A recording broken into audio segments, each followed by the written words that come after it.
Praise the lord. Hallelujah. ಯೇಸುವೇ ಸ್ತೋತ್ರ. ನನ್ನ ಆತ್ಮೀಯರೇ, ದೇವರ ಶುಭ ಸಂದೇಶ ನಮಗೆ ಹೇಳುತ್ತೆ, ಪಾಪಕ್ಕೆ ಪಶ್ಚಾತ್ತಾಪಪಟ್ಟು ಪಾಪಕ್ಕೆ ವಿಮುಖನಾಗಿ ದೇವರಿಗೆ ಅಭಿಮುಖನಾಗು. ಪಶ್ಚಾತ್ತಾಪ ನೀಗಿಸುತ್ತದೆ ದೇವರ ಕೋಪ. ಪಶ್ಚಾತ್ತಾಪ ನೀಗಿಸುತ್ತದೆ ನಮ್ಮ ಬಾಳಿನ ಶಾಪ. ಪಶ್ಚಾತ್ತಾಪಪಟ್ಟು ದೇವರೆಡೆಗೆ ನಾವು ಬರೋಣವೇ? ಲೂಕನ ಶುಭ ಸಂದೇಶ 19ನೇ ಅಧ್ಯಾಯ ವಾಕ್ಯ 1-10. ಯೇಸು ಸ್ವಾಮಿ ಜೆರಿಕೋ ಪಟ್ಟಣವನ್ನು ಪ್ರವೇಶಿಸಿ ಅದರ ಬೀದಿಗಳಲ್ಲಿ ಹಾದು ಹೋಗುತ್ತಿದ್ದರು. ಅಲ್ಲಿ ಜಕ್ಕಾಯ ಎಂಬವನಿದ್ದನು. ಅವನು ಸುಂಕ ವಸೂಲಿಯವರ ಮುಖಂಡ ಹಾಗೂ ಧನಾಢ್ಯ.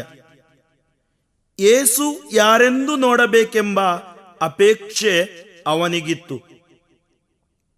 ಆದರೆ ಅವನು ಗಿಡ್ಡ ವ್ಯಕ್ತಿ. ಜನಜಂಗುಳಿಯ ಮಧ್ಯೆ ಯೇಸುವನ್ನು ನೋಡಲು ಪ್ರಯತ್ನಿಸಿದರೂ ಅವನಿಂದಾಗಲಿಲ್ಲ. ಆದ ಕಾರಣ ಮುಂದಕ್ಕೆ ಓಡಿ ಹೋಗಿ ಯೇಸು ಬರುತ್ತಿದ್ದ ಆ ಮಾರ್ಗದಲ್ಲಿ ಒಂದು ಆಲದ ಮರವನ್ನು ಕಂಡು ಅದನ್ನು ಹತ್ತಿದನು. ಯೇಸು ಆ ಸ್ಥಳಕ್ಕೆ ಬಂದು ತಲೆ ಎತ್ತಿ ನೋಡಿ, ಜಕ್ಕಾಯ, ಒಡನೆ ಇಳಿದು ಬಾ, ಈ ದಿನ ನಿನ್ನ ಮನೆಯಲ್ಲಿ ನಾನು ತಂಗಬೇಕು ಎಂದರು. ಜಕ್ಕಾಯನು ತಕ್ಷಣವೇ ಇಳಿದು ಬಂದು ಯೇಸುವನ್ನು ಸಂತೋಷದಿಂದ ಸ್ವಾಗತಿಸಿದನು. ಇದನ್ನು ನೋಡಿದವರೆಲ್ಲರೂ, ಯೇಸು ಪಾಪಿಷ್ಠನ ಮನೆಗೆ ಅತಿಥಿಯಾಗಿ ಹೋಗುತ್ತಾನಲ್ಲ ಎಂದು ಗೊಣಗುಟ್ಟಿದರು. ಜಕ್ಕಾಯನು ನೆರೆದಿದ್ದ ಜನರ ಮುಂದೆ ಎದ್ದು ನಿಂತು ಯೇಸುವಿಗೆ, ಪ್ರಭುವೇ, ನನ್ನ ಆಸ್ತಿಪಾಸ್ತಿಯಲ್ಲಿ ಅರ್ಧ ಭಾಗವನ್ನು ಬಡಬಗ್ಗರಿಗೆ ಕೊಟ್ಟು ಬಿಡುತ್ತೇನೆ. ಯಾರಿಗಾದರೂ ಮೋಸ ಮಾಡಿ ಅವರಿಂದೇನಾದರೂ ನಾನು ಕಸಿದುಕೊಂಡಿದ್ದರೆ ಅದಕ್ಕೆ 4ರಷ್ಟು ಹಿಂದಕ್ಕೆ ಕೊಡುತ್ತೇನೆ ಎಂದನು. ಆಗ ಯೇಸು, ಇಂದು ಈ ಮನೆ ಉದ್ಧಾರವಾಯಿತು. ಇವನೂ ಕೂಡ ಅಬ್ರಹಾಮನ ವಂಶಕ್ಕೆ ಸೇರಿದವನಲ್ಲವೇ? ನರಪುತ್ರನು ಬಂದಿರುವುದು ಪತಿತರನ್ನು ಅರಸಿ ಉದ್ಧರಿಸುವುದಕ್ಕೆ ಎಂದು ಹೇಳಿದರು. Praise the lord. Praise the lord. ನನ್ನ ಪ್ರೀತಿಯ ಸ್ನೇಹಿತರೆ, ನರಪುತ್ರನು ಬಂದಿರುವುದು, ಯೇಸು ಕ್ರಿಸ್ತರು ಬಂದಿರುವುದು ಶಾಪ ಇದೆ ಅಂತ ಹೇಳಲಿಕ್ಕೆ ಅಲ್ಲ. ಪಾಪ ಮಾಡಿದ ನೀನು ನಾಶವಾಗುತ್ತೀಯ ಅಂತ ಹೇಳಲಿಕ್ಕೆ ಅಲ್ಲ. ಬದಲಾಗಿ ನರಪುತ್ರನು ಬಂದಿರುವುದು ಪತಿತರನ್ನು, ಪಾಪಿಗಳನ್ನು ಅರಸಿ ಉದ್ಧರಿಸುವುದಕ್ಕೆ, ಬಿಡುಗಡೆ ಕೊಡುವುದಕ್ಕೆ, ಕ್ಷಮೆ ಕೊಡುವುದಕ್ಕೆ, ಸೌಖ್ಯ ಕೊಡುವುದಕ್ಕೆ, ಪರಿವರ್ತನೆ ಕೊಡುವುದಕ್ಕೆ. Praise the lord. Praise the lord. ಕೆಲವು ದಿನಗಳ ಹಿಂದೆ ನಾನು ಬ್ರದರ್ ಟಿ ಕೆ ಜಾರ್ಜ್ ಮತ್ತು ನಮ್ಮ ತಂಡದ ಸಹೋದರ ಸಂಗೀತ ಹಾಡುವವನು ಬ್ರದರ್ ವಿಲಿಯಂ ಧ್ಯಾನಕೂಟಕ್ಕೆ ಅಂತೇಳಿ ನಾವು ಹೋಗ್ತಾ ಇದ್ವಿ. ಧ್ಯಾನಕೂಟಕ್ಕೆ ನಾವು ಹೋಗ್ತಾ ಇರುವಾಗ ಸುಮಾರು 50 ಕಿಲೋಮೀಟರ್ ದೂರ ನಾವು ಬೆಂಗಳೂರಿನಿಂದ ಪ್ರಯಾಣ ಮಾಡಬೇಕಾಗಿತ್ತು.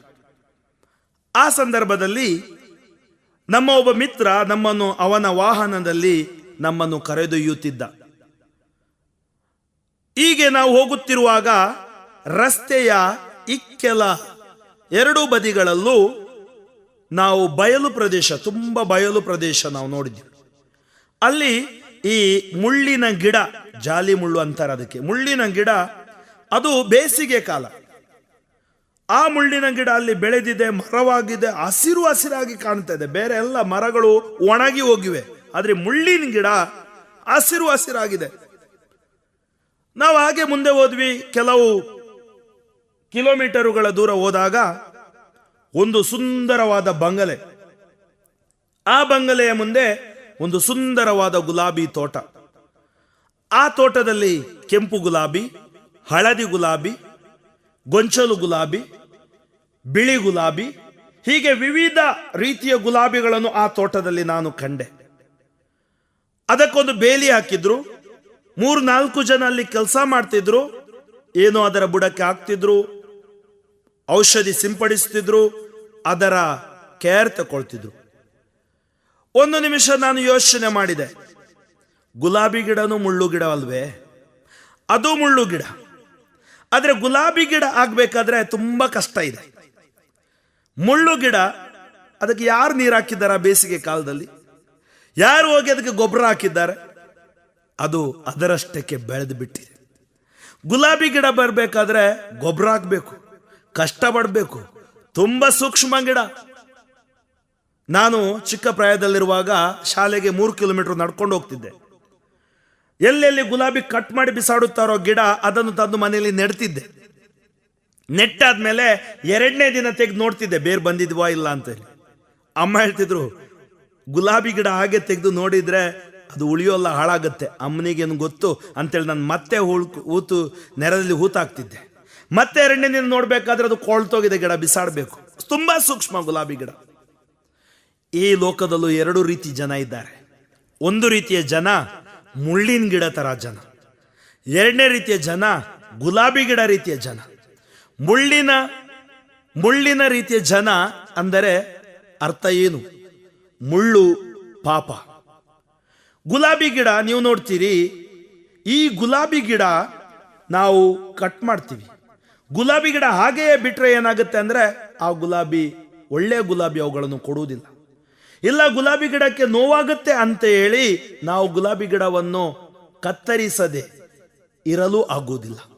ಕತ್ತರಿಸಿದಾಗ ಅದಕ್ಕೆ ಹೊಸ ಒಂದು ಗಿಡ ಅಥವಾ ಅದಕ್ಕೊಂದು ಹೊಸ ರೂಪ ಅಥವಾ ಹೊಸದೊಂದು ಚಿಕ್ಕ ಗಿಡ ಬರುತ್ತೆ, ಹಾಗೂ ಹೊಸ ನಾವು ಗುಲಾಬಿಯನ್ನು ಪಡೆಯುತ್ತೀವಿ. ಯೇಸು ಸ್ವಾಮಿ ಕೂಡ ನಮಗೆ ನುಡಿಯುತ್ತಾರೆ, ನಾನೇ ದ್ರಾಕ್ಷ ಬಳ್ಳಿ, ನೀವೇ ಕವಲು ಬಳ್ಳಿಗಳು. ಯೋಹಾನನ ಶುಭ ಸಂದೇಶ 15ನೇ ಅಧ್ಯಾಯ ವಾಕ್ಯ 1. ನನ್ನಲ್ಲಿ ಇದ್ದು ಫಲ ಕೊಡದ ಎಲ್ಲಾ ಬಳ್ಳಿಗಳನ್ನು ಅವರು ಕತ್ತರಿಸಿ ಎಸೆಯುವರು, ಬೆಂಕಿಯಲ್ಲಿ ಹಾಕುವರು. ನನ್ನಲ್ಲಿ ಇದ್ದು ಫಲ ಕೊಡದ, ನನ್ನಲ್ಲಿ ಇದ್ದು ಫಲ ಕೊಡುವ ಬಳ್ಳಿಗಳನ್ನು ಅವರು ಸವರುವರು. ಕಾರಣ ಯಾಕೆ?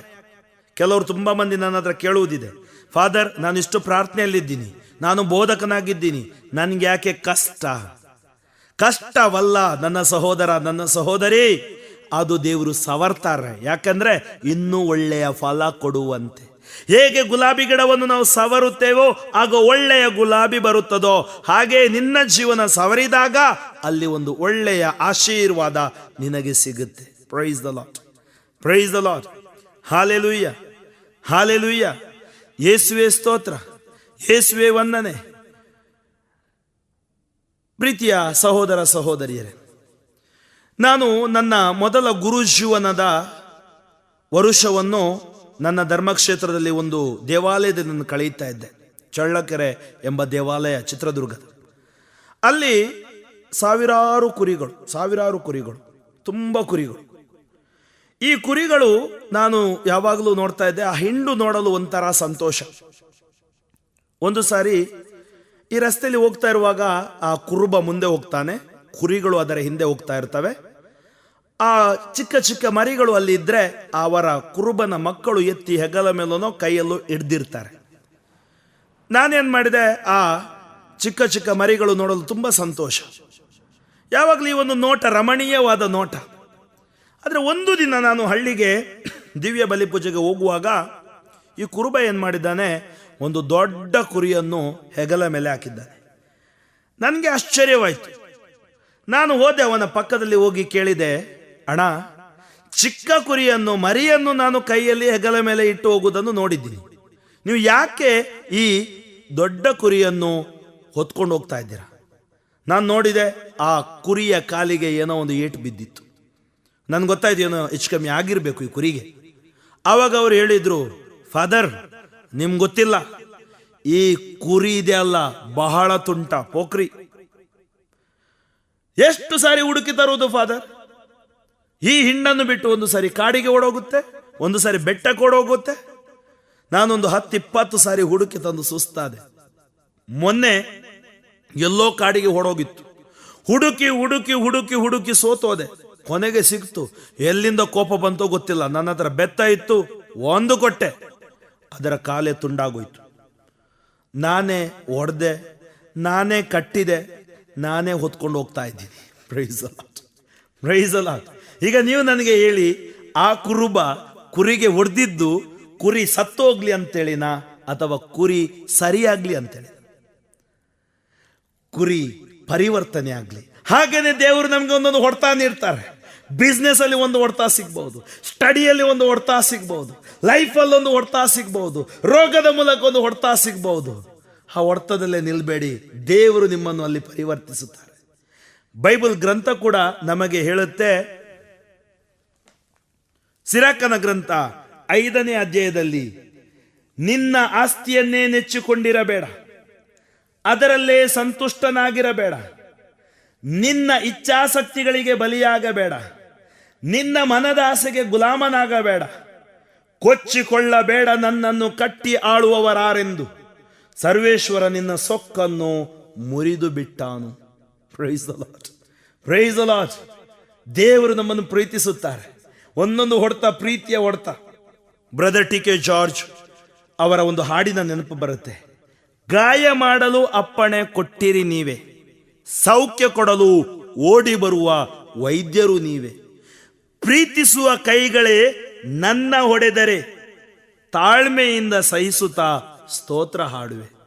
ಎಷ್ಟು ಅರ್ಥಗರ್ಭಿತವಾದ ಮಾತುಗಳು. ಒಂದು ಕುರಿ ಮತ್ತು ಒಂದು ಹಂದಿ ಇತ್ತಂತೆ. ಇಬ್ರು ತುಂಬಾ ಫ್ರೆಂಡ್ಸ್. ಅವರು ಯಾವಾಗಲೂ ಜೊತೆಗೆ ವಾಕಿಗೆ ಹೋಗ್ತಿದ್ರಂತೆ. ಒಂದು ದಿನ ಏನಾಯ್ತಂದ್ರೆ, ಇಬ್ರು ಮಾತನಾಡ್ತಾ ಹೋಗ್ತಿದ್ರು. ಒಂದು ದೊಡ್ಡ ಕೆಸರಿನ ಗುಂಡಿ, ತುಂಬಾ ಕೆಸರು, ಕಾಲ್ ಜಾರಿ ಇಬ್ರು ಕೆಸರಲ್ಲಿ ಬಿದ್ದ್ಬಿಟ್ರು. ಈಗ ನನಗೆ ಹೇಳಿ, ನೀವು ಯಾರು ಆ ಕೆಸರಿನಿಂದ ಹೊರಗಡೆ ಬರಲು ನೋಡ್ತಾರೆ? ಕುರಿನ ಹಂದಿನ? ಖಂಡಿತವಾಗಿಯೂ ಕುರಿ. ಹಂದಿ ಏನ್ ಮಾಡುತ್ತೆ? ಹಂದಿಗೆ ಕೆಸರಂದ್ರೆ ಇಷ್ಟ, ಅದರೊಳಗನೆ ಡ್ಯಾನ್ಸ್ ಮಾಡ್ತಾ ಇರುತ್ತೆ, ಸಂತೋಷ, ಆಹಾ ಓಹೋ ಅಂತೇಳಿ. ಕುರಿ ಏನ್ ಮಾಡುತ್ತೆ? ಕುರಿ ಹೊರಗಡೆ ಬರುತ್ತೆ. ಎರಡು ರೀತಿಯ ಜನ ಸ್ವಭಾವ ನಮ್ಮೊಳಗಡೆ ಇದೆ. ಒಂದು ಪಾಪದಲ್ಲೇ, ಪಾಪದ ಕೆಸರಿನಲ್ಲೇ, ಪಾಪದ ಗುಂಡಿಯಲ್ಲೇ ಬಿದ್ದಿರ್ತಾರೆ. ಇನ್ನೊಂದು ಕುರಿಯ ತರಹ ಹೊರಗಡೆ ಬರ್ತಾರೆ. ಪಾಪ ಬಿಟ್ಟು, ಪಾಪ ತ್ಯಜಿಸಿ, ಪಶ್ಚಾತ್ತಾಪ ಪಟ್ಟು ಪಾಪಕ್ಕೆ ವಿಮುಖರಾಗಿ ದೇವರ ಬಳಿಗೆ ಬರುತ್ತಾರೆ. Praise the Lord, praise the Lord. ಸುಮಾರು 4-5 ವರ್ಷಗಳ ಹಿಂದೆ ನಾನು ಒಬ್ಬ ಯುವಕನ ಮನೆಗೆ ಪ್ರೇಯರಿಗೆ ಹೋಗಿದ್ದೆ. ಆ ಯುವಕ ತುಂಬ ಡಿಪ್ರೆಷನ್ ಅಲ್ಲಿದ್ದ. ಆ ಯುವಕ ಜೀವನದಲ್ಲಿ ಸೋತೋಗಿದ್ದ. ಆ ಯುವಕ ಜೀವನದಲ್ಲಿ ನಿರಾಸೆಗೊಂಡಿದ್ದ. ಅವನ ಮನೆಗೆ ನಾನು ಹೋದಾಗ ಅವನು ಯಾರ ಹತ್ರನೂ ಮಾತನಾಡಲು ಇಷ್ಟಪಡ್ತಿರ್ಲಿಲ್ಲ.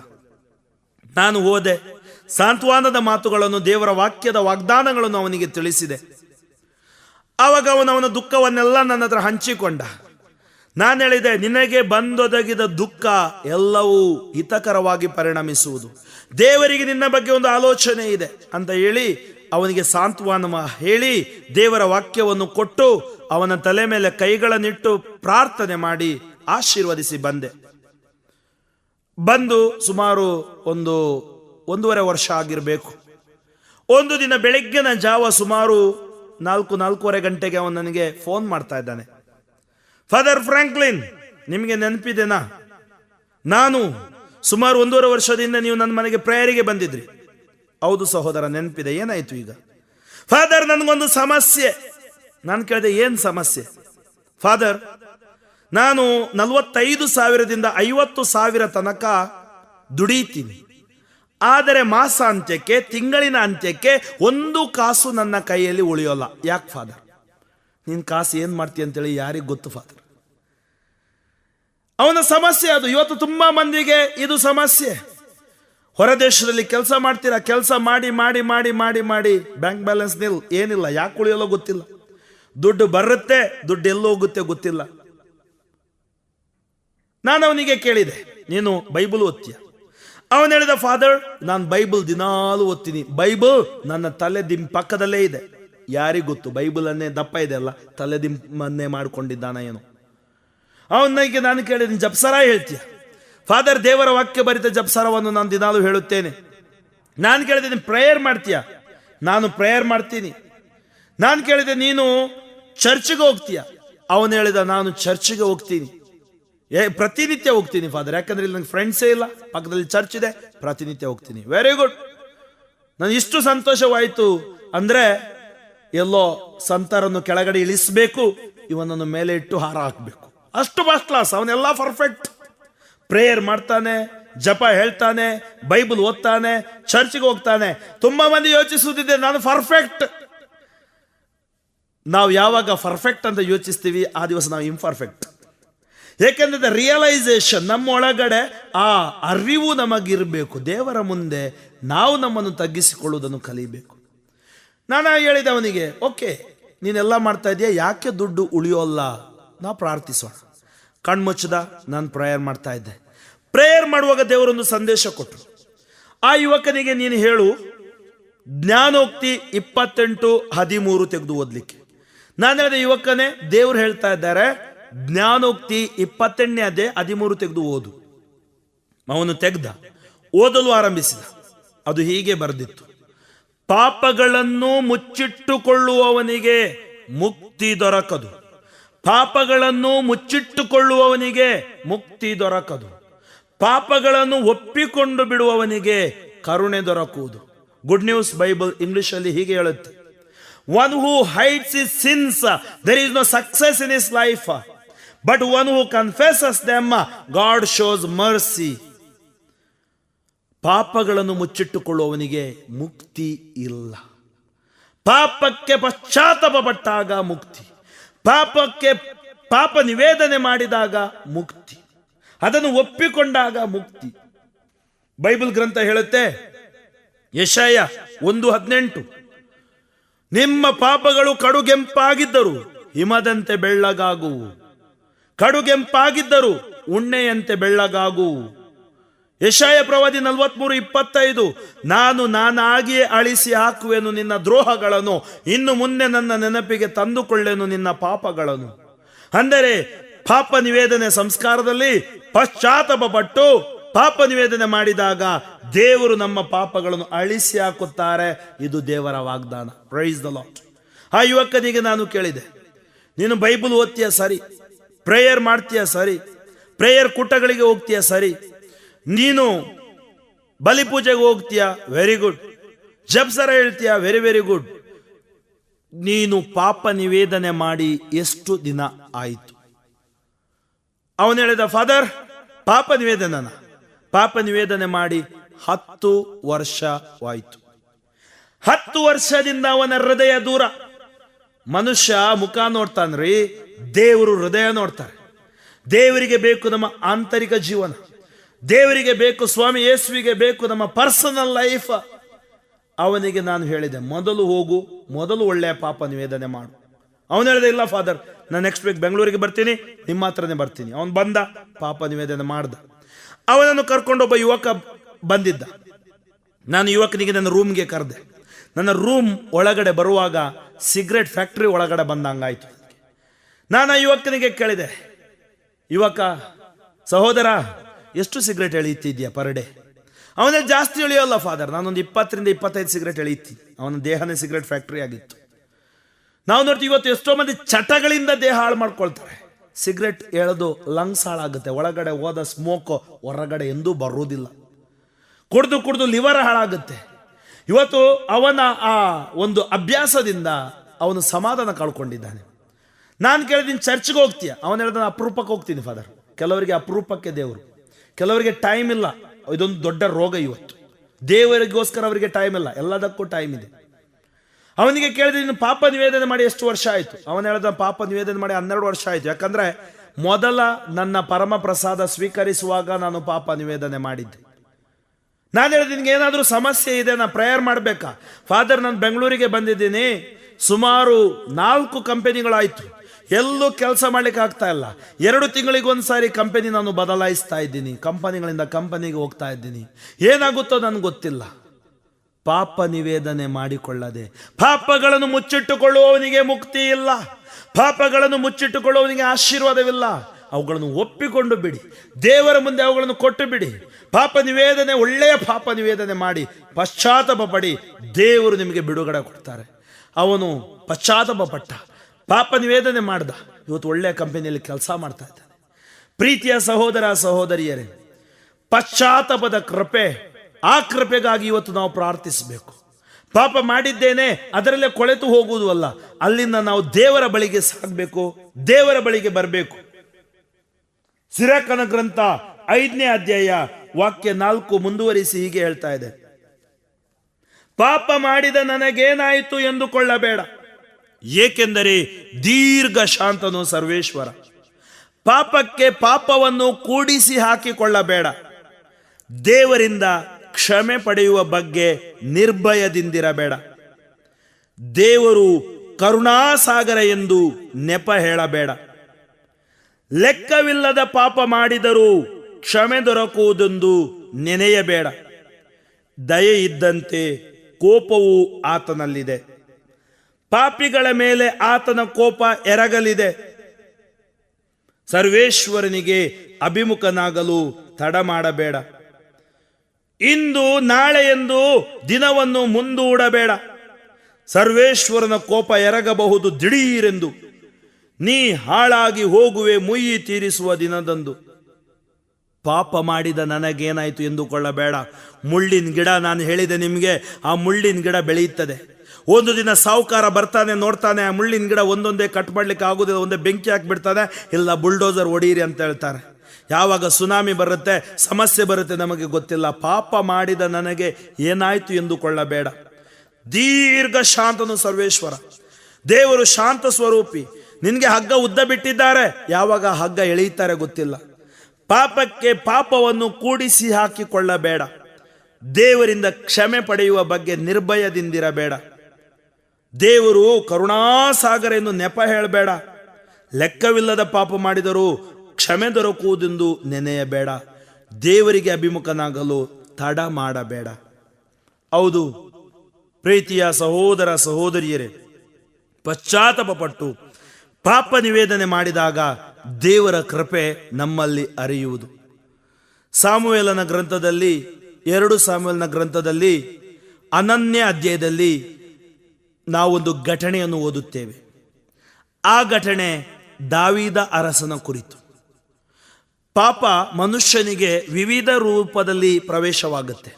ಒಂದು ದೈಹಿಕ ವ್ಯಾಮೋಹದ ಮೂಲಕ, ಎರಡನೇದಾಗಿ ದೇವರಿಗೆ ವಿರೋಧ ಪ್ರತಿಭಟನೆ ಮಾಡುವುದರ ಮೂಲಕ, ಮೂರನೇದಾಗಿ ಅಬ್ನಾರ್ಮಲ್ ಸೆಕ್ಸುವಲ್ ಆಕ್ಟಿವಿಟಿ ಅಂತಾರೆ, ಅಕ್ರಮವಾಗಿ ಮಾಡುವ ಲೈಂಗಿಕ ಪಾಪಗಳ ಮೂಲಕ, ನಾಲ್ಕನೆಯದಾಗಿ ಕೆಟ್ಟ ಸಂಪ್ರದಾಯಗಳ ಮೂಲಕ, ಐದನೆಯದಾಗಿ ನಾಲಗೆಯ ಮೂಲಕ, ಆರನೆಯದಾಗಿ ಭಯದ ಮೂಲಕ, ಏಳನೆಯದಾಗಿ ದ್ವೇಷದ ಮೂಲಕ, ಎಂಟನೆಯದಾಗಿ ಹಚ್ಚೆಗಳನ್ನು ಚುಚ್ಚಿಸುವುದರ ಮೂಲಕ. ಬೈಬಲ್ ಗ್ರಂಥ ನಮಗೆ ಹೇಳುತ್ತೆ ಈ ಪಾಪಗಳಿಗೆಲ್ಲ ನಾವು ಪಶ್ಚಾತ್ತಾಪ ಪಡಬೇಕು. ಅದರಲ್ಲೂ ಇವತ್ತು ತುಂಬ ಮಂದಿಗೆ ಒಂದು ಶ್ರೇಷ್ಠವಾದ ಪಾಪ ಕಾಮ. ಈ ಕಾಮ ಎಂಬ ಪಾಪವನ್ನು ಜಯಿಸಲು ದೇವರ ಪ್ರೇಮ ನಮಗೆ ಬೇಕು. ದಂಪತಿಗಳ ಪ್ರೇಮ ಯಾವುದೇ ಸಮಾಜದಲ್ಲೂ ನಾವು ನೋಡಿದ್ರೂ ದಾಂಪತ್ಯ ಜೀವನ ಆಶೀರ್ವದಿಸಿದ ಜೀವನ. ಒಬ್ಬ ಗಂಡ ಮತ್ತು ಒಬ್ಬ ಹೆಂಡತಿ ದಾಂಪತ್ಯ ಸಂಸ್ಕಾರದಲ್ಲಿ ಒಂದಾದಾಗ ಅವರ ಸಂಬಂಧ ಪವಿತ್ರ. ಅದರ ಹೊರಗಡೆ ಯಾವುದೇ ಸಂಬಂಧ ಅದು ವ್ಯಭಿಚಾರ. ಇವತ್ತು ಎಷ್ಟೋ ಮಂದಿಗಿಂತ ಚಿಂತೆಗಳು ಟಿವಿ ಸೀರಿಯಲ್ಗಳಿಂದ ಅಥವಾ ಸಿನಿಮಾಗಳಿಂದ ಅಥವಾ ಇರಬಹುದು ವೆಬ್ಸೈಟ್ಗಳಿಂದ ಇಂಥ ಕಾಮೋದ್ರೇಕಗಳಿಗೆ ಬಲಿಯಾಗಿ ಜೀವನ ಕಳ್ಕೊಂಡು ಅಸ್ತಮೈತುನ ಇಂಥ ಚಟಗಳಿಗೆ ಬಲಿಯಾಗಿದ್ದಾರೆ. ಯಾವ ಪುರುಷನನ್ನು ಕಂಡರೂ ಪಾವಿತ್ರ್ಯತೆಯಲ್ಲಿ ನೋಡಲಾಗುವುದಿಲ್ಲ, ಯಾವ ಸ್ತ್ರೀಯನ್ನು ಕಂಡರೂ ಪಾವಿತ್ರ್ಯತೆಯಲ್ಲಿ ನೋಡಲಾಗುವುದಿಲ್ಲ ಅಂದ ಮೇಲೆ ನಮ್ಮೊಳಗಡೆ ಒಂದು ಕಾಮ ಪಿಚಾಚಿ ಕೂತ್ಕೊಂಡಿದೆ.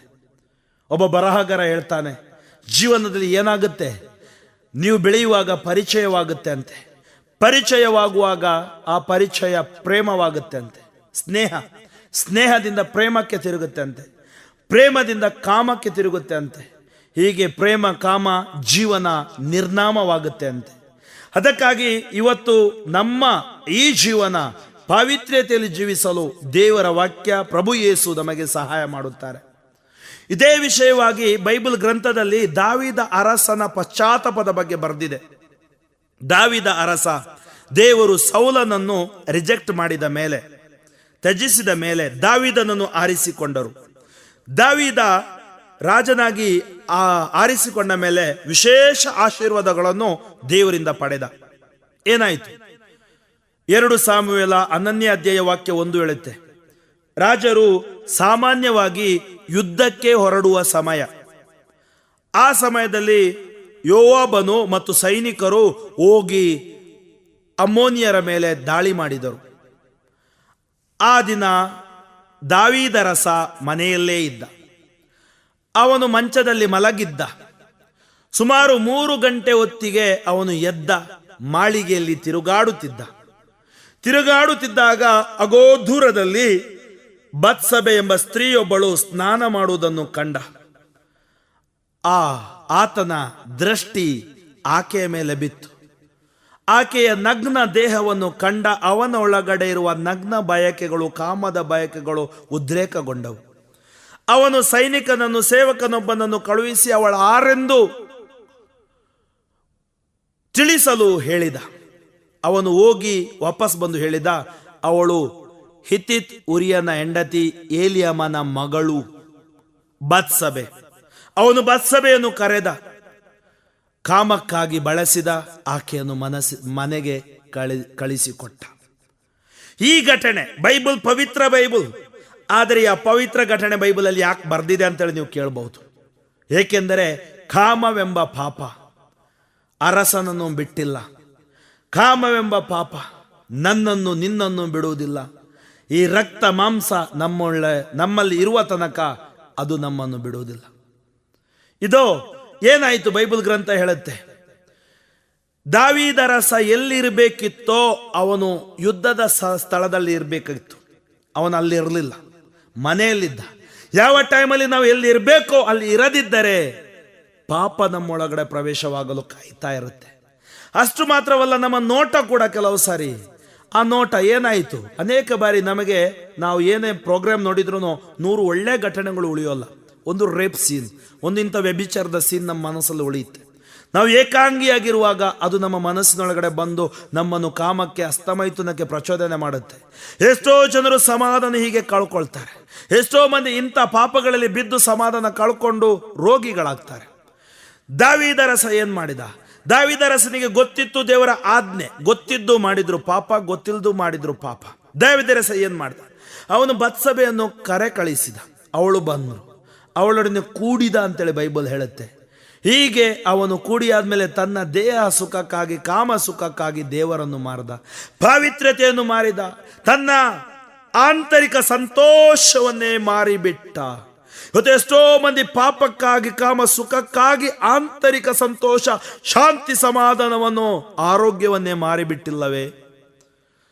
ದೇವರ ದೃಷ್ಟಿಯಲ್ಲಿ ಇದು ಹಾಳಾಗಿತ್ತು. ದೇವರು ಇದನ್ನು ನೋಡಿದ್ರು. ದೇವರು ನೋಡುವುದಕ್ಕೆ ಮುಂಚೆ ಏನಾಯಿತು? ಬೈಬಲ್ ಘಟನೆ ಹೇಳುತ್ತೆ, ಹೀಗೆ ಹೇಳುತ್ತೆ, ಬತ್ಸಬೆ ಗರ್ಭವತಿಯಾದ. ಈಗ ಪ್ರಾಬ್ಲಮ್ ಸ್ಟಾರ್ಟ್ ಆಯಿತು. ಬತ್ಸಬೆ ದಾವೀದನಿಗೆ ಹೇಳಿ ಕಳಿಸಿದ್ಲು, ನಿನ್ನ ಮಗು ನನ್ನ ಹೊಟ್ಟೆ ಒಳಗಡೆ ಬೆಳೆಯುತ್ತಾ ಇದೆ. ಯಾವ ರಾಜನಿಗೆ ಸಂತೋಷ ಆಗ್ಬಹುದು? ಅವನು ರಾಜ. ಒಬ್ಬ ಸೈನಿಕನ ಹೆಂಡತಿಯ ಗರ್ಭದಲ್ಲಿ ತನ್ನ ಮಗು ಬೆಳೆಯುತ್ತಾ ಇದೆ ಅಂದ್ರೆ ನಾಳೆ ಉರಿಯ ವಾಪಸ್ ಬಂದು ಅವಳನ್ನು ಹೊಡೆದು ಬಡ್ದು ಕೇಳುವಾಗ ಹೆಂಗಾಗ್ಬಹುದು? ಉರಿಯ ಯೋಚಿಸಬಹುದು, ಇವನೊಟ್ಟಿಗೆ ಜೀವಿಸುವುದಕ್ಕಿಂತ 3rd ಕ್ಲಾಸ್ ರಾಜ ಆ ಫಿಲಿಸ್ಟಿಯ ಒಟ್ಟಿಗೆ ಜೀವಿಸಬಹುದು ಅಂತೇಳಿ ಸೈನಿಕರನ್ನೇ ಕರ್ಕೊಂಡು ಹೋಗುವ ಶಕ್ತಿ ಅವನಿಗೆ ಬರಬಹುದು. ಏಕೆಂದರೆ ನಿನ್ನ ಪಾಪ ನಿನ್ನನ್ನು ಬೆನ್ನಟ್ಟಿ ಬರುತ್ತಾ ಇರುತ್ತೆ ಪಶ್ಚಾತ್ತಾಪ ಪಡುವ ತನಕ. ಪಶ್ಚಾತ್ತಾಪ ಪಟ್ಟ ಮೇಲೆ ಅದು ನಿನ್ನನ್ನು ಬಿಟ್ಟು ಹೋಗುತ್ತೆ. ಆದರೆ ದಾವೀದ ಪಶ್ಚಾತ್ತಾಪದ ಬಗ್ಗೆ ಯೋಚಿಸಲಿಲ್ಲ. ತನ್ನ ಪಾಪ ಹೇಗೆ ಮುಚ್ಚಿಕೊಳ್ಳುವುದು, ಒಂದು ಪಾಪದ ಮೇಲೆ ಇನ್ನೊಂದು ಪಾಪ. ನಾವು ನೋಡಿ ಕೆಲವು ಸರಿ ಸುಳ್ಳು ಮುಚ್ಚಿ ಹಾಕಿಕೊಳ್ಳಲು ಹೋಗಿ ನಾವು ಸಿಕ್ಕಾಕೊಳ್ತೀವಿ. ಹೀಗೆ ಆಯಿತು ದಾವೀದನಿಗೆ. ಅವನು ಉರಿಯನನ್ನು ಕರೆ ಕಳಿಸಿದ. ಉರಿಯ ಯುದ್ಧದಿಂದ ವಾಪಸ್ ಬಂದ ಉರಿಯನಿಗೆ ಅವನು ಹೇಳಿದ, ಇದೋ ಇವತ್ತು ಮನೆಗೆ ಹೋಗು, ನಿನ್ನ ಹೆಂಡತಿಯೊಟ್ಟಿಗೆ, ನಿನ್ನ ಕುಟುಂಬದೊಟ್ಟಿಗೆ ನೀನು ಜೀವಿಸು. ಉರಿಯ ಯೋಚನೆ ಮಾಡಿದ, ಯಾಕೆ ರಾಜ ಇಷ್ಟು ಚೆನ್ನಾಗಿ ನನ್ನ ಹತ್ರ ಮಾತಾಡ್ತಾ ಇದ್ದಾನೆ, ಯಾಕೆ ನಾನು ಮನೆಗೆ ಹೋಗ್ಬೇಕು? ಅವನು ಬಂದ, ರಾಜಾಂಗಣದಲ್ಲಿ ಮಲಗಿದ್ದ. ಅವರ ಪದ್ಧತಿ ಏನಂದ್ರೆ, ಇವರು 2 ವರ್ಷಕ್ಕೊಂದ್ಸರನೋ 3 ವರ್ಷಕ್ಕೊಂದ್ಸರನೋ ಮನೆಗೆ ಹೋಗ್ತಿದ್ರು. ಇಲ್ಲದಿದ್ರೆ ಟೆಂಟಲ್ಲೇ ಎಲ್ಲ ಸೈನಿಕರು ಮಲಗ್ತಿದ್ರು. ರಾಜ ಅವರಿಗೆ ರಜೆ ಕೊಟ್ಟಾಗ ಮಾತ್ರ ಹೋಗ್ತಿದ್ರು. ಈಗ ಉರಿಯ ಯೋಚಿಸಿದ, ನನ್ನ ಪಾರ್ಟ್ನರ್ಸ್, ನನ್ನ ಜೊತೆಗಾರರೆಲ್ಲರೂ ಹೋರಾಡ್ತಾ ಇದ್ದಾರೆ, ನಾನೊಬ್ಬ ಇಲ್ಲಿ ಮನೆಯಲ್ಲಿ ಸುಖ ಪಡಲು ಹೇಗೆ ಸಾಧ್ಯ? ಅವನು ರಾಜಾಂಗಣದಲ್ಲಿ ಮಲಗಿದ. ಈ ಸುದ್ದಿ ರಾಜನಿಗೆ ತಲುಪಿತು. ರಾಜ ಯೋಚನೆ ಮಾಡಿದ, ನನ್ನ ಫಸ್ಟ್ ಪ್ಲಾನ್ ಫೇಲ್ ಆಯಿತು, ಇನ್ನೊಂದು ಪ್ಲಾನ್ ಹುಡುಕ್ಬೇಕು. ನಾಳೆ ಇವನನ್ನು ನನ್ನ ಊಟದ ಟೇಬಲಿಗೆ ಕರ್ಕೊಂಡು ಬನ್ನಿ. ಊಟದ ಟೇಬಲಿಗೆ ಕರ್ಕೊಂಡು ಬಂದರು. ಅವನಿಗೆ ತುಂಬ ದ್ರಾಕ್ಷಾರಸ ಅಂದರೆ ಸರಾಯಿ, ವೈನ್ ಕುಡಿಸಿದ್ರು. ಉರಿಯ ಫುಲ್ ಟೈಟ್ ಆದ. ರಾಜ ಯೋಚನೆ ಮಾಡಿದ, ಯಾಕೆಂದರೆ ಟೈಟ್ ಆದ ವ್ಯಕ್ತಿಗೆ ಸ್ಕ್ರೂ ಲೂಸ್ ಆಗಿಬಿಡುತ್ತೆ. ಅವನು ಏನು ಬೇಕಾದ್ರೂ ಮಾಡ್ಬೋದು, ಏನು ಬೇಕಾದ್ರೂ ಮಾತಾಡ್ಬೋದು, ಯಾರನ್ನು ಬೇಕಾದ್ರೂ ಹೊಡಿಬೋದು. ಕೆಲವ್ರಿಗೆ 2 ಕ್ವಾರ್ಟರ್ ಕೊಟ್ಟರೆ ಸಾಕು, ಯಾರ ಮನೆ ಕಲ್ಲು ಬೇಕಾದ್ರೂ ಹೊಡಿತಾರೆ, ಯಾರನ್ನು ಹೊಡೆದು ಇಲ್ಲ ಹೊಡಿತಾರೆ. ಇವನೇನು ಮಾಡಿದ, ರಾಜ ಯೋಚನೆ ಮಾಡಿದ, ಇವತ್ತು ಉರಿಯ ಮನೆಗೆ ಹೋಗ್ತಾನೆ, ಹೆಂಡತಿ ಒಟ್ಟಿಗೆ ಮಲಗಿದ್ರೆ ನನ್ನ ಪಾಪ ಮುಚ್ಚೋಗುತ್ತೆ. ಇಬ್ಬರನ್ನು ಕಳಿಸಿದ, ಇವನನ್ನು ಮನೆ ಬಾಗಿಲಿಗೆ ತನಕ ಬಿಟ್ಟು ಬನ್ನಿ. ಇಬ್ಬರು ಅವನನ್ನು ಆ ಬದಿಯಲ್ಲಿ ಈ ಬದಿಯಲ್ಲಿ ಹಿಡಿದ್ರು. ಮನೆಗೆ ಹೋದ, ಮನೆ ಬಾಗಿಲು ತನಕ ಕರೆದೊಯ್ದು. ಉರಿಯ ಕುಡಿದು ಟೈಟ್ ಆಗಿದ್ದ. ಉರಿಯನನ್ನು ಸೃಷ್ಟಿಸಿದ ಸೃಷ್ಟಿಕರ್ತ ದೇವರು ಟೈಟ್ ಆಗಿರಲಿಲ್ಲ. ಅವರ ಕಣ್ಣುಗಳು ಮಲಗಿರಲಿಲ್ಲ, ನಿದ್ರಾವಸ್ಥೆಗೆ ಹೋಗಿರಲಿಲ್ಲ. ಏನಾಯ್ತು, ನಮ್ಮ ಉರಿಯ ವಾಪಸ್ ಬಂದ, ರಾಜಾಂಗದಲ್ಲಿ ಮಲಗಿದ. ದಾವಿದನ ಸೆಕೆಂಡ್ ಪ್ಲಾನ್ ಫೇಲ್ ಆಯಿತು. ಈಗ ದಾವಿದ ಯೋಚನೆ ಮಾಡಿದ, ಉರಿಯನನ್ನು ಕೊಲ್ಲೋಣ. ಅದಕ್ಕಾಗಿ ಊರಿಯನ ಕೈಯಲ್ಲಿ ಒಂದು ಪತ್ರ ಕೊಟ್ಟ. ಉರಿಯ, ನೀನು ಯುದ್ಧಕ್ಕೆ ಹೋಗು, ಈ ಪತ್ರ ಯೋಬನಿಗೆ ಕೊಡು. ಪಾಪ ಊರಿಯನಿಗೇನು ಗೊತ್ತು, ತನ್ನ ಮರಣ ಪತ್ರ ತಾನೇ ಹೊತ್ಕೊಂಡು ಹೋಗ್ತಾ ಇದ್ದೇನೆ. ದಾವಿದ ಏನ್ ಬರ್ದಿದ್ದ ಗೊತ್ತೇ? ದಾವಿದ ಬರ್ದಿದ್ದ, ಯುದ್ಧ ನಡೆಯುವ ಸ್ಥಳದಲ್ಲಿ ಊರಿಯನನ್ನು ಮುಂದೆ ಹಾಕು, ಊರಿಯ ಸತ್ತು ಹೋಗುವಂತೆ ನೋಡು. ಮರ್ಡರ್, ಕಾನ್ಸ್ಪಿರಸಿ, ಸುಪಾರಿ ಕೊಟ್ಟ ಯೋಬನಿಗೆ. ಯೋಬ ರಾಜಾಜ್ಞೆ ಪಾಲಿಸಿದ. ಊರಿಯ ಯುದ್ಧ ನಡೆಯುವ ಸ್ಥಳದಲ್ಲಿ ಮುಂದೆ ಅವನನ್ನು ಬಿಟ್ಟು ಒಪೋಸಿಟ್ ಸೈನಿಕರ, ಅವರ ವಿರುದ್ಧ ಸೈನಿಕರು ಇದ್ದಾರಲ್ಲ, ಅವರ ಮೂಲಕ ಸಾಯಿಸುವಂತೆ ಅವರು ಕೊಂದರು. ಅವನು ಸತ್ತ. ಇದು ಕೊಲೆ, ನ್ಯಾಚುರಲ್ ಡೆತ್ ಅಲ್ಲ. ಕೊಲೆ ಮಾಡಿದವನು ತಾಯಿಯ ಗರ್ಭದಲ್ಲಿಟ್ಟರೂ ನ್ಯಾಯದ ಮುಂದೆ ಒಂದಲ್ಲ ಒಂದು ದಿನ ಸಿಕ್ಕಾಕೊಂಡೇ ಕೊಡ್ತಾನೆ. ಆದರೆ ಅವನು ಪಶ್ಚಾತ್ತಾಪ ಪಟ್ಟಾಗ ದೇವರು ಕ್ಷಮಿಸಿ ಹೊಸ ಜೀವನ ಕೊಟ್ಟೇ ಕೊಡ್ತಾರೆ. ಏನಾಯ್ತು, ಅವನು ವಾಪಸ್ ಬಂದ. ಸುದ್ದಿ ಬಂತು, ಅಲ್ಲಿಂದ ಒಬ್ಬ ಸೈನಿಕ ಬಂದ, ಸುದ್ದಿ ಕೊಟ್ಟ, ಊರಿಯ ಸತ್ತೋದ. ರಾಜನಿಗೆ ಗೊತ್ತಿತ್ತು. ಬತ್ಸೆಬೆಗೂ ಅವರು ನ್ಯೂಸ್ ಕೊಟ್ರು. ಬತ್ಸಬೆ ಯೋಚನೆ ಮಾಡಿದ್ರು. ಬತ್ಸದೆ ಈ ರೀತಿ ಯೋಚನೆ ಮಾಡಿದ್ರು, ನನ್ನ ಗಂಡ ಸತ್ತೋದ, ಅತ್ಲು ಪಾಪ, ಅತ್ಲು ಕಣ್ಣೀರಿಟ್ಲು. ಈಗ ಗಂಡ ಸತ್ತ ಹೆಂಡತಿ ವಿಧವೆಯನ್ನು ಮದುವೆ ಮಾಡ್ಕೊಳ್ಬಹುದು. ಕೆಲವು ದಿನಗಳ ಕಾಲ ಶೋಕವಾದ ಮೇಲೆ ದಾವಿದ ಆಕೆಯನ್ನು ವರಿಸಿದ, ಮದುವೆಯಾದ. ಜನರೆಲ್ಲ ಯೋಚಿಸಿದ್ರು, ಎಷ್ಟು ಒಳ್ಳೆಯ ರಾಜ, ತನ್ನ ಸೈನಿಕನ ಪತ್ನಿಯನ್ನೇ ಪಟ್ಟದ ರಸಿಯನ್ನಾಗಿ ಸ್ವೀಕರಿಸಿಕೊಂಡಿದ್ದಾನಲ್ಲ. ಹೊರಗೆ ತಳಕು, ಒಳಗೆ ಕೊಳಕು, ಬಹಿರಂಗ ಅಂತರಂಗ, ದೇವರ ಮುಂದೆ ಬಹಿರಂಗ. ಆ ರಾಜ ಮಾಡಿದ್ದು ದೇವರ ದೃಷ್ಟಿಯಲ್ಲಿ ತಪ್ಪಾಗಿತ್ತು. ಅದಕ್ಕಾಗಿ ಪವಿತ್ರ ಬೈಬಲ್ ಹೇಳ್ತಾ ಇದೆ, ದೇವರು ಈ ಸಮಯದಲ್ಲಿ ಪ್ರವಾದಿ ನಾತಾನನನ್ನು ಕರೆಯುತ್ತಾರೆ. ಪ್ರವಾದಿ ಅಂದರೆ ಪರವಾದಿ, ದೇವರ ಪರವಾಗಿ ವಾದಿಸುವವರು. ದೇವರು ಕರೆದು, ನಾತಾನ್ ಹೇಳಿದೆ, ಎಸ್ ಮೈ ಲಾರ್ಡ್, ಇಲ್ಲಿದ್ದೀನಿ ದೇವ, ಹೋಗು, ದಾವಿದನಿಗೆ ಹೇಳು, ಏನು ಪಾಪ ಮಾಡಿದ್ದಾನೆ. ಹುರಿಯನ ಹೆಂಡತಿ ಒಟ್ಟಿಗೆ ಅವನು ವ್ಯಭಿಚಾರ ಮಾಡ್ದ, ಕೊಲೆ ಮಾಡ್ದ. ಅಷ್ಟು ಮಾತ್ರವಲ್ಲ, ಈಗ ಮದುವೆ ಮಾಡಿಕೊಂಡಿದ್ದಾನೆ. ದೇವರಿಗಿದೆಲ್ಲ ಯಾರು ಹೇಳಿದ್ರು? ದೀರ್ಘ ಶಾಂತನು ಸರ್ವೇಶ್ವರ. ಪಾಪಗಳನ್ನು ಮುಚ್ಚಿಟ್ಟುಕೊಳ್ಳಬೇಡ. ದೇವರಿಗೆ ಎಲ್ಲ ಬಟ್ಟ ಬಯಲು ಅವರು ಅವಕಾಶ ಕೊಡ್ತಾರೆ. ಆ ಸದಾವಕಾಶ, ಆ ಅವಕಾಶವನ್ನು ಬಹಿಷ್ಕರಿಸಬೇಡ. ನಾತಾನ್ ಹೇಳಿದ, ಸ್ವಾಮಿ ದೇವಾ, ನಾನು ರಾಜನ ಮುಂದೆ ಹೋಗಿ ನೀನು ವ್ಯಭಿಚಾರ ಮಾಡಿದ್ರೆ ನನ್ನನ್ನು ಬಿಟ್ಬಿಡ್ತಾನ? ಖಡ್ಗವನ್ನೆತ್ತಿ ನನ್ನ ಸಾಯಿಸಬಹುದಲ್ವೇ? ದೇವರು ಹೇಳಿದ್ರು, ನೀನು ಹೋಗು, ನಿನ್ನ ಬಾಯಲ್ಲಿ ನನ್ನ ಮಾತನ್ನು ನಾನು ಹಾಕುತ್ತೀನಿ. ನಾತಾನ್ ಬಂದ. ಈ ರಾಜರಿಗೆ ಗೊತ್ತಾಗ್ತಿದ್ರು, ದೇವರ ಪ್ರವಾದಿ ಬಂದಾಗ ಅವನವನನ್ನು ಸ್ವಾಗತಿಸಿದ, ಕುಳ್ಳಿರಿಸಿದ ಅವನ ಮುಂದೆ. ಅವನು ಹೇಳಿದ, ನಾತಾನ್ ಪ್ರವಾದಿಯೇ, ಯಾತಕ್ಕಾಗಿ ಬಂತಿ? ನಾತಾನ್ ಪ್ರವಾದಿ ಹೇಳಿದ, ಅರಸ, ರಾಜ, ಮಹಾಪ್ರಭುವೇ, ನಿನ್ನ ಆಸ್ಥಾನದಲ್ಲಿ ಏನ್ ನಡೆಯುತ್ತೆ ನಿಮ್ಗೆ ಗೊತ್ತಾ? ನನ್ನ ಅರಿವಿಗೆ ಬಾರದೆ ಏನ್ ನಡೀತಾ ಇದೆ? ಅವನು ಹೇಳಿದ, ನೋಡಿ, ನಿನ್ನ ಒಬ್ಬನ ಮನೆಯಲ್ಲಿ ಸಾವಿರ ಕುರಿಗಳಿದ್ದು, ದನಕರುಗಳು ಇದ್ದು. ಆದ್ರೆ ಇನ್ನೊಬ್ಬನ ಮನೆಯಲ್ಲಿ ಒಂದೇ ಒಂದು ಕುರಿ ಇತ್ತು. ಆ ಸಾವಿರ ಕುರಿಗಳು, ಜಾನುವಾರುಗಳು ಇರುವ ಆತನ ಮನೆಗೆ ಒಬ್ಬ ಅತಿಥಿ ಬಂದ. ಅವನ ಅತಿಥಿ ಸತ್ಕಾರಕ್ಕಾಗಿ ಅವನಿಗಿರುವ ಸಾವಿರ ಕುರಿಗಳಲ್ಲಿ ಒಂದನ್ನು ತೆಗೆದುಕೊಳ್ಳದೆ ಅವನು ಆ ಬಡವನ ಮನೆಗೆ ನುಗ್ಗಿದ ಮಾತ್ರವಲ್ಲ, ಆ ಕುರಿಯನ್ನು ಎಳೆದೊಯ್ದ, ಅವನನ್ನು ಸಾಯಿಸಿದ, ಆ ಕುರಿಯನ್ನು ತಂದು ಅಡುಗೆ ಮಾಡಿ ಅತಿಥಿ ಸತ್ಕಾರ ಮಾಡಿದ. ರಾಜನ ಸಿಟ್ಟು ನೆತ್ತಿಗೇರಿತು. ರಾಜ ಎದ್ದು ನಿಂತು, ಅಂತವನು ನನ್ನ ಆಸ್ಥಾನದಲ್ಲಿದ್ರೆ ಸಾಯಲೇಬೇಕು, ಈ ಮಸ್ಟ್ ಡೈ. ನಾತಾನ ಒಂದು ಇಂಜೆಕ್ಷನ್ ತಂದಿದ್ದ. ಅದು ಸೊಂಟಕ್ಕೆ ಕೊಡುವ ಇಂಜೆಕ್ಷನ್ ಅಲ್ಲ, ಅದು ಕೈಗೆ ಕೊಡುವ ಇಂಜೆಕ್ಷನ್ ಅಲ್ಲ, ಅದು ಹೃದಯಕ್ಕೆ ಕೊಡುವ ಇಂಜೆಕ್ಷನ್. ಅದು ಇಂಜೆಕ್ಷನ್ ಪಶ್ಚಾತ್ತಾಪ. ಅವನು ಹೇಳಿದ, ಅಂತವನು ನೀನೇ. ನೀನು ಉರಿಯನ ಹೆಂಡತಿಯೊಟ್ಟಿಗೆ ವ್ಯಭಿಚಾರ ಮಾಡಿದೆ, ನೀನು ಉರಿಯನನ್ನು ಕೊಲೆ ಮಾಡಿದೆ. ಅಷ್ಟು ಮಾತ್ರವಲ್ಲ, ಆಕೆಯನ್ನು ವರಿಸಿ ಈಗ ಮದುವೆಯಾಗಿದ್ದೀಯ. ದೇವರ ದೃಷ್ಟಿಯಲ್ಲಿ ನೀನು ಯೋಚಿಸಿದ್ಯಾ, ನೀನೆಲ್ಲ ಇದು ಮುಚ್ಚುಮರೆಯಾಗಿದೆ, ದೇವರಿಗೆಲ್ಲ ಬಟ್ಟ ಬಯಲು. ನೀನು ಮುಚ್ಚುಮರೆಯಾಗಿ ಮಾಡಿದ್ದೆಲ್ಲ ಬಟ್ಟ ಬಯಲಾಗುವುದು. ನೀನು ಪಾಪದ ಪರಿಣಾಮ ಸಾವು, ನೀನು ಸತ್ತು ಹೋಗ್ತೀಯ. ನಿನ್ನ ಮಕ್ಕಳು, ನಿನ್ನ ಕುಟುಂಬವನ್ನು ಇದೇ ಪಾಪವನ್ನು ಬಹಿರಂಗವಾಗಿ ಮಾಡುವುದನ್ನು ನೀನು ನೋಡ್ತೀಯ ಅಂತೇಳಿ ನಾತಾನ್ ಎದ್ದು ಹೊರಟ. ಇಷ್ಟರ ತನಕ ದಾವಿದ ಬೇರೆಯವರನ್ನು ನೋಡುತ್ತಿದ್ದ. ಈಗ ದಾವಿದ ತನ್ನನ್ನು ತಾನೇ ನೋಡಲು ಆರಂಭಿಸಿದ. ನಾನು ಎಷ್ಟೊಂದು ಪಾಪಿ. ಪಶ್ಚಾತ್ತಾಪ ಅವನಲ್ಲಿ ಉಕ್ಕಿ ಬಂತು.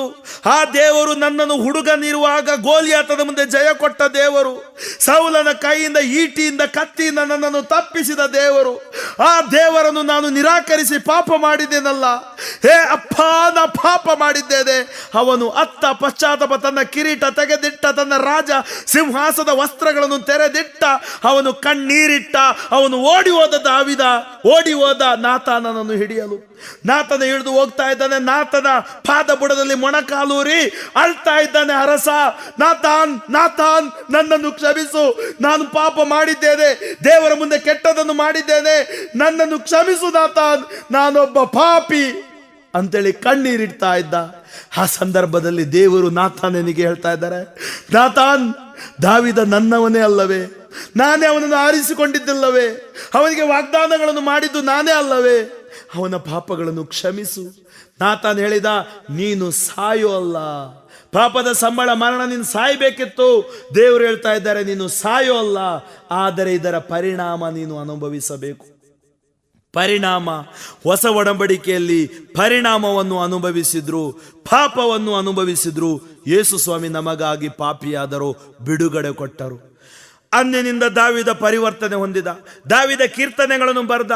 ಆ ಕೀರ್ತನೆಗಳನ್ನು ತೆಗೆದು ಓದಿ, ಕೀರ್ತನೆ 32, 4, 5, 6, ಕೀರ್ತನೆ 51 ಅವನು ಹೇಳ್ತಾ ಇದ್ದಾನೆ, ನೊಂದು ಬೆಂದ ಹೃದಯವೇ ದೇವರು ಒಲಿಯುವ ಯಜ್ಞವು, ನೊಂದು ಬೆಂದ ಮನವೇ ದೇವರು ಒಲಿಯುವ ಯಜ್ಞವು. ಹೌದು, ದಾವೀದ ಪರಿವರ್ತನೆಯಾದ.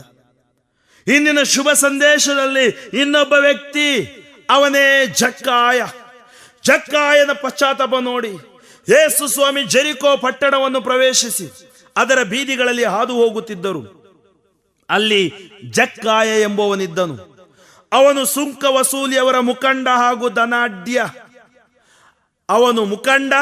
ಅವನು ಧನಾಢ್ಯ ಅಂದರೆ ಜೀವನದಲ್ಲಿ ಅವನು ಬಲಾಢ್ಯ. ಎರಡು ಕ್ಯಾರೆಕ್ಟರ್ ಅವನಲ್ಲಿ. ಒಂದು ಮುಖಂಡ, ಅಥಾರಿಟಿ, ಪವರ್. ತುಂಬಾ ಮಂದಿ ಯೋಚಿಸ್ತಾರೆ, ಅಧಿಕಾರ ಸಿಕ್ಕಿದ್ರೆ ಸಾಕು. ಸಮಾಧಾನ ಅಧಿಕಾರದಲ್ಲಿ ಸಿಗುವುದಿಲ್ಲ ರೀ. ಕೆಲವರು ಯೋಚಿಸ್ತಾರೆ, ದುಡ್ಡು ಮಾಡಿದ್ರೆ ಸಾಕು, ಸಮಾಧಾನ ದುಡ್ಡಿನಲ್ಲೂ ಸಿಗುವುದಿಲ್ಲ ರೀ. ದುಡ್ಡಿನಲ್ಲಿ ಬೆಡ್ ಕೊಂಡುಕೊಳ್ಬಹುದು, ನಿದ್ದೆ ಅಲ್ಲ. ದುಡ್ಡಿನಲ್ಲಿ ಮನೆ ಕಟ್ಟಬಹುದು, ಕುಟುಂಬವಲ್ಲ. ದುಡ್ಡಿನಲ್ಲಿ ಔಷಧಿ ಕೊಂಡ್ಕೊಳ್ಬಹುದು, ಆರೋಗ್ಯವನ್ನಲ್ಲ. ದುಡ್ಡಿನಲ್ಲಿ ವಾಹನ ಕೊಂಡ್ಕೊಳ್ಬಹುದು, ಒಳ್ಳೆಯ ಪ್ರಯಾಣವನ್ನಲ್ಲ. ದುಡ್ಡಿನಲ್ಲಿ ಬೈಬಲ್ ಕೊಂಡ್ಕೊಳ್ಬಹುದು, ವಿಶ್ವಾಸವನ್ನಲ್ಲ. ದುಡ್ಡಿನಲ್ಲಿ ಒಂದು ಒಳ್ಳೆಯ ಶಿಲುಬೆ ತಂದಿಡಬಹುದು, ರಕ್ಷಕನನ್ನಲ್ಲ. ಅಕ್ರಮ ಹಣ ಸಂಪಾದನೆ ಅಲ್ಲ, ಸಕ್ರಮ ಗುಣ ಸಂಪಾದನೆ ಮನುಷ್ಯನಿಗೆ ಮುಖ್ಯ.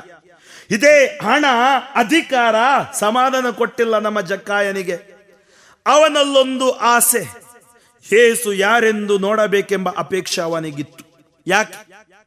ಯಾರೋ ಜಕ್ಕಾಯನಿಗೆ ಹೇಳಿದ್ರು, ಜಕ್ಕಾಯ, ನಿನಗೆ ಸಮಾಧಾನ ಬೇಕಾದ್ರೆ ಯೇಸು ಹತ್ರ ಹೋಗು. ಯೇಸು ಹತ್ರ ಹೋದ್ರೆ ನಿನಗೆ 100% ಸಮಾಧಾನ. ಅವನು ಹೇಳಿದ, ನಾನೊಬ್ಬ ಅಧಿಕಾರಿ, ನಾನೊಬ್ಬ ಮುಖಂಡ, ನನ್ನಲ್ಲಿ ಡಿಗ್ರಿ ಇದೆ, ನಾನು ಯಾಕೆ ಯೇಸು ಹತ್ರ ಹೋಗ್ಬೇಕು? ಅವ್ರ ಪಾಪಿಗಳು ಹೋಗ್ಲಿ, ಅವರೆಲ್ಲ ಹೋಗ್ಲಿ, ಕುಷ್ಠರೋಗಿಗಳು, ನಾನು ಯಾಕೆ ಹೋಗ್ಬೇಕು? ಒಂಥರ pride is the blind guide. ಅಹಂಕಾರ, ಮನುಷ್ಯನ ಅಹಂಕಾರ. ಆದರೆ ಒಳಗಡೆ ಅವನಿಗೊಂದು ಆಸೆ.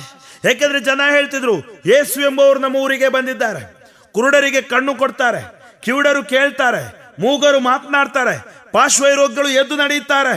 ಇದೋ ಜಕ್ಕಾಯದಲ್ಲಿ ಒಂದು ಆಸೆ. ಮೊಟ್ಟ ಮೊದಲನೇದಾಗಿ ನಮಗೆ ಪ್ರಭುವಿನ ಬಗ್ಗೆ ಆಸೆ, ದೇವರ ವಾಕ್ಯದ ಬಗ್ಗೆ ಆಸೆ ಇರಬೇಕು. Praise the lord. ಆದರೆ ಅವನು ಗಿಡ್ಡ ವ್ಯಕ್ತಿ, ಗಿಡ್ಡತನ. ನಮ್ಮ ಕುಬ್ಜತನ ಕೆಲವು ಸಾರಿ ನಮ್ಮನ್ನು ದೇವರೆಡೆಗೆ ಒಯ್ಯುವುದಿಲ್ಲ. ಕೆಲವರು ಹೇಳುವುದಿದೆ, ಧ್ಯಾನಕೂಟ ಯಾರಿಗೆ? ನನಗೆಲ್ಲ, ಅದು ಪಾಪಿಗಳಿಗೆ, ಅದು ನನಗೆಲ್ಲ, ನಾನು ಪರ್ಫೆಕ್ಟ್, ನಾನು ಸರಿಯಾಗಿದ್ದೀನಿ. ಇಲ್ಲ, ನಿನ್ನೊಳಗಡೆ ಒಂದು ಅಪೇಕ್ಷೆ, ಯೇಸುವನ್ನು ನೋಡಬೇಕು. ಗಿಡ್ಡ ವ್ಯಕ್ತಿ. ಜನಜಂಗುಳಿಯ ಮಧ್ಯೆ ಯೇಸುವನ್ನು ನೋಡಲು ಪ್ರಯತ್ನಿಸಿದರೂ ಅವನಿಂದ ಆಗಲಿಲ್ಲ. ಏಕೆಂದರೆ ಜೆರಿಕೋ ಹಾದಿಯಲ್ಲಿ ಯೇಸು ಸ್ವಾಮಿ ನಡ್ಕೊಂಡು ಹೋಗ್ತಿದ್ರು. ಇವನು ಯೋಚನೆ ಮಾಡಿದೆ, ಇವನೇ ಫಸ್ಟ್ ರೀಚ್ ಆದ ಅಂತೇಳಿ. ಇವನು ಲಾಸ್ಟ್ ರೀಚ್ ಆಗಿತ್ತು.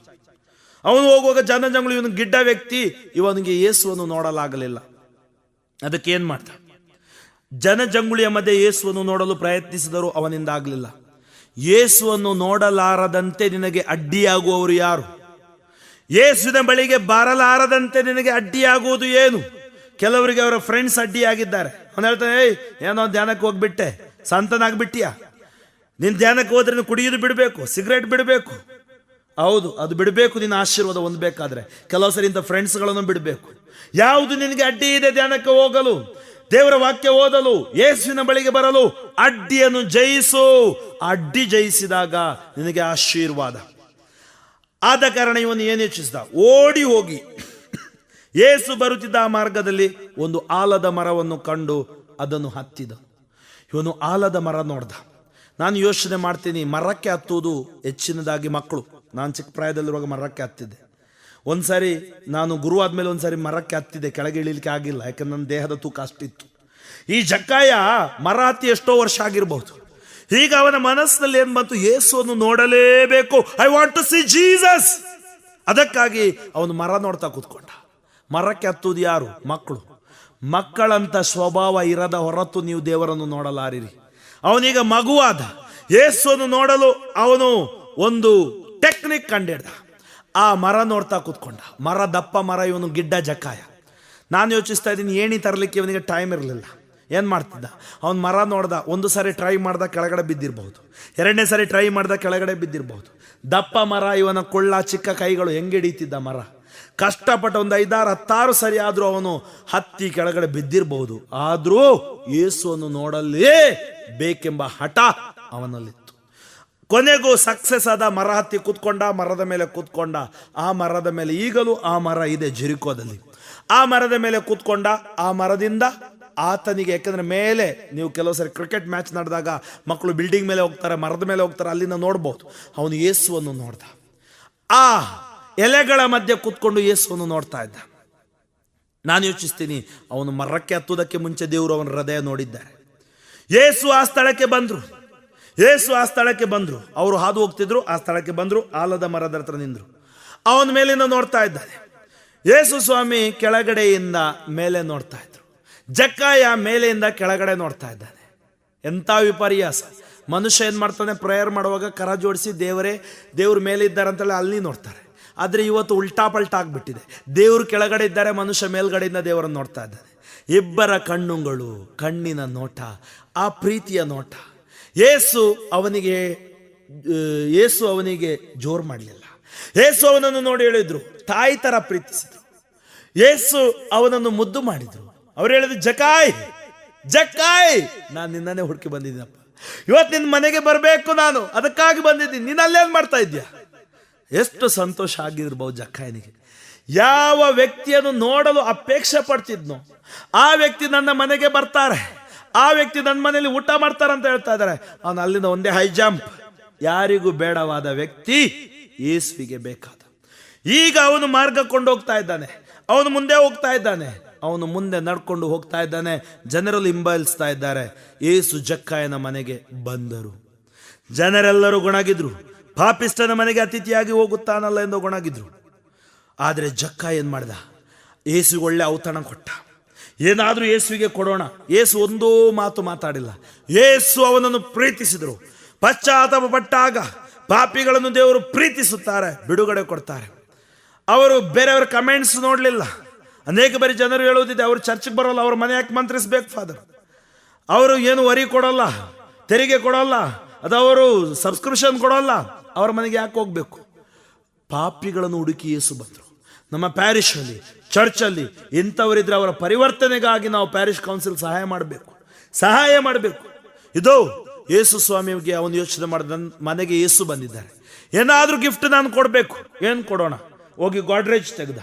ಗೋಡ್ರೇಜಲ್ಲಿ ನೋಡ್ದ, ದುಡ್ಡಿತ್ತು, ಅಕ್ರಮವಾಗಿ ಮಾಡಿದ ದುಡ್ಡು.